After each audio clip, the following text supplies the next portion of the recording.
ग्रामीण भागातील विद्यार्थ्यांना गुणवत्तापूर्ण शिक्षण देणारे विद्यादीप इंग्लिश मीडियम स्कूल व ज्युनियर कॉलेज बेळंकी।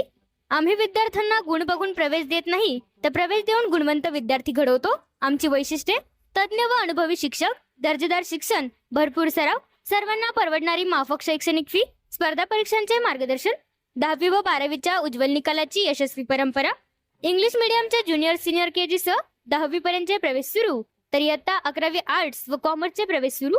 आजच आपला प्रवेश निश्चित करा। विद्यादीप इंग्लिश मीडियम स्कूल व ज्युनियर कॉलेज बेळंकी, तालुका मिरज, जिल्हा सांगली। प्रत्येक बातमीतील घटनेच्या वास्तविकतेची तुलना थेट पाहत रहा सांगली अपडेट। सांगलीमध्ये भीषण अपघाताची घटना समोर आली आहे। प्रवाशांनी खचाखच भरलेल्या खासगी ट्रॅव्हल्सला भीषण अपघात झाला। भरधाव बस रस्त्याच्या कडेला उलटली। या अपघातामध्ये दोघांचा मृत्यू झाला असून मृतांमध्ये बस चालकाचा समावेश आहे। अपघाताची ही घटना पलूसच्या घोगाव येथे घडली। या अपघातामध्ये बसमधील 15 प्रवासी जखमी झाले असून त्यांना उपचारासाठी रुग्णालयात दाखल करण्यात आले आहे। मिळालेल्या माहितीनुसार सांगलीच्या पलूस तालुक्यातील घोगाव येथे खासगी ट्रॅव्हल्स बसला भीषण अपघात झाला।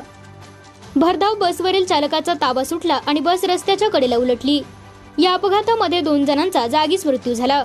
या अपघातामध्ये 15हून अधिक प्रवासी किरकोळ जखमी झाले आहेत। मृतांमध्ये बस चालक आणि क्लीनरचा समावेश आहे। कराड तासगाव मार्गावर हा अपघात झाला। भरधाव बसवरील चालकाचा ताबा सुटल्याने बस रस्त्याच्या कडेला असणाऱ्या झाडावर जाऊन आदळली, ज्यामध्ये बस चालकासह क्लीनरचा जागीच मृत्यू झाला।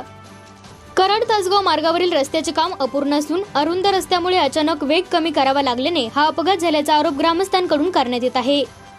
या प्रकरणी कुंडल पोलीस ठाण्यामध्ये अपघाताची नोंद झाली असून अधिक तपास कुंडल पोलीस करीत आहेत। या अपघातानंतर कराड तासगाव मार्गावर काही काळ वाहतूक कोंडी झाली होती। घटनास्थळी नागरिकांनी मोठी गर्दी केली होती।